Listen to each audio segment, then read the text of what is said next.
What does the name of God mean? Why did he identify himself with those words, and how should we pronounce his name? You'll find out in this video. But before we start, remember to subscribe. YHWH or YHWH is the Hebrew name with which God identified himself to Moses on Mount Horeb. The sacred tetragrammaton, pronounced as Yahweh, means, I am who I am, or I will be what I will be. It reveals the character and nature of God, that he is a living God, and therefore implies that he manifests the nature of his name through actions. God said to Moses, I am who I am. So Moses said, If the boys ask me, saying, Who is it? What shall I say to them? God replied, Say to them, He who always is. That is, he who always was, is, and will be. For us, life is full of ups and downs, full of changes. But with God, there are no surprises. With God we can count. In Isaiah 43:10, we read, You are my witnesses, says the Lord, and my servant whom I have chosen. Thus you shall know and believe me, and understand that I am he. Before me there was no God formed, nor will there be after me. He's the supreme creator of the universe and sustainer of all things. According to the Bible, YHWH was the name through which God revealed himself. When Moses asked for his name, the Lord will appoint me as a God. However, Moses did not yet fully know the God of his ancestors. Therefore he asked God what his name was, the God who was speaking to him.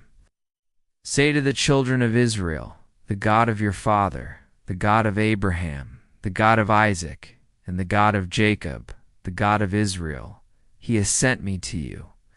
This event took place on Mount Horeb, where Moses, while tending sheep, encountered a burning bush that was not consumed. And how long will they tell lies against me? I am not a God of confusion, and I will not be regarded by them as a God who lies. And you shall love the Lord, your God, with all your heart, and with all your soul, and with all your might. For I have declared this about my offspring, about the seed of Abraham, my servant, that I will plant offspring on the earth, and I will have mercy on them, and will have compassion on them. Unable to comprehend this phenomenon, he approached and had his first encounter with the Creator God. The two sons of Eli, Hophni and Phinehas, died. And they asked me, What is his name? What shall I say to them? The pronunciation of YHWH was nearly lost due to the prohibition of pronouncing it. Later, the vowel sounds of Adonai were inserted into YHWH, reminding readers to read, Say Adonai, instead of YHWH. Currently, the exact pronunciation is uncertain.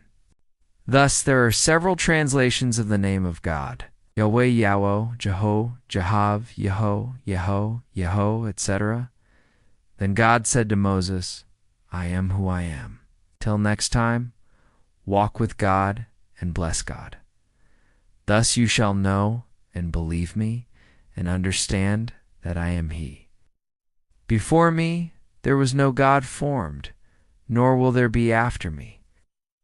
None can save by his own right. No one can say of him, I am a God, nor can he hear their cry for help in their trouble.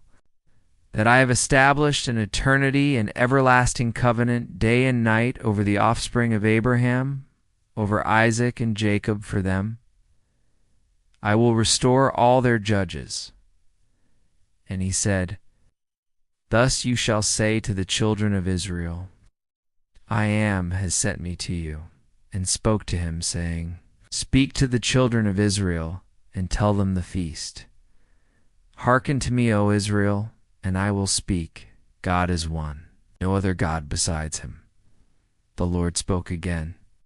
If an angel bewitching you, and you obey him and worship him, that God, knowing him not, neither saving you, but deceiving you, for you have not honored him with your sacrifices, or glorified him with your burnt offerings.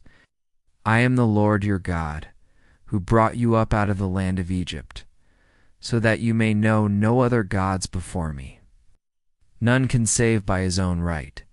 No one can say of him, I am a God, nor can he hear their cry for help in their trouble.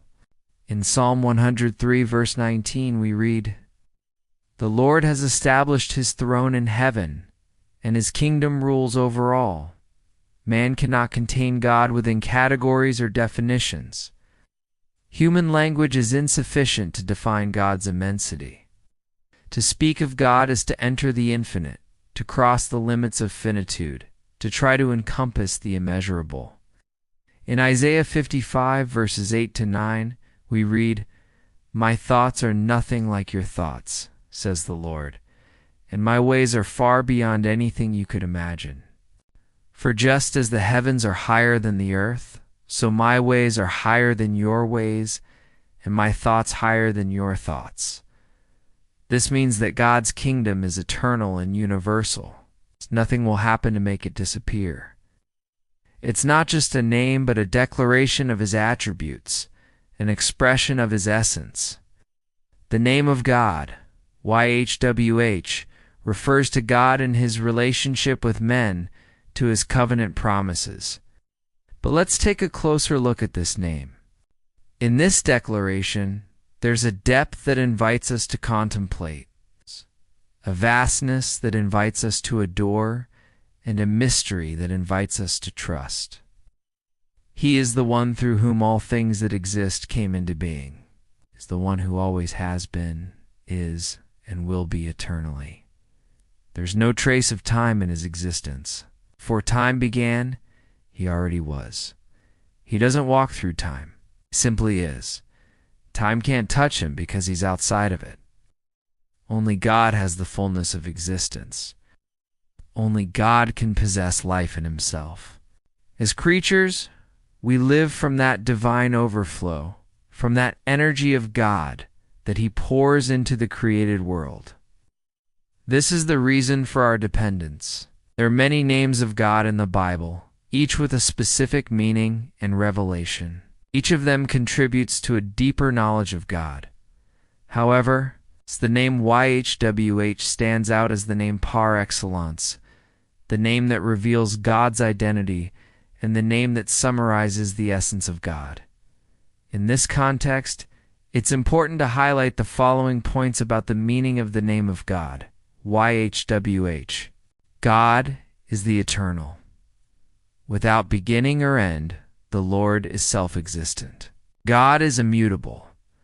We're surrounded by instability and imbalance in many aspects, but God is unchanging and constant. Despite all change, God remains permanent. God is absolute and independent. He is self-sufficient, all-powerful, magnificent in love and mercy. God is incomprehensible. Despite revealing himself and relating to his creation, God is inexplicable, unfathomable. Worthy of reverence and admiration, for he's far beyond human understanding. God is unique and unequaled. The Lord is incomparable to anyone, nor to any other God. Now let's learn about the origin of the name YHWH. In Exodus 3, God informs Moses about his plan to deliver the Hebrews from Egypt, thereby fulfilling his promise and the covenant made with Abraham, Isaac, and Jacob. God sent and encouraged Moses to speak to the Jewish people and to Pharaoh. And Moses said to God, Indeed, when I come to the children of Israel and show them the signs and wonders that the Lord has done among them. And it came to pass in Exodus chapter 6, verse 2, that God spoke to Moses and said to him, in Exodus chapter 14, verse 18, we read, Tell the children of Israel, the Lord who is a God of judgment who speaks once and does twice in Exodus chapter 20. Verse 2 we read, Again the Lord called to Moses, In Numbers chapter 14, verses 14-20, we read, "Then the Lord spoke to Moses, saying, How long will these people despise me?"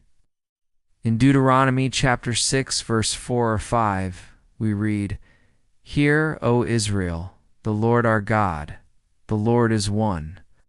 In Joshua chapter 22, verse 22, we read, "Is the Lord's portion not enough? Have you robbed God of Israel?" In Judges chapter 12, verse 11, we read, "Israel said to Gideon, Rule over us, both you and your son and your grandson." In Samuel, the first book, chapter 4, verse 8, we read, "But Israel was defeated before the Philistines, and they captured the ark of God." In Kings, the second book, chapter 19, verse 18, we read, "Yet I have reserved 7,000 in Israel, all whose knees have not bowed to Baal, and every mouth that has not kissed him."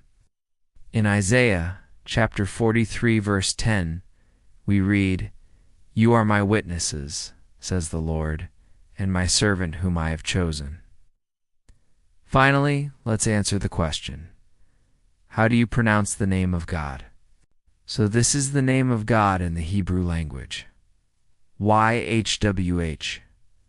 May this video be a blessing for you.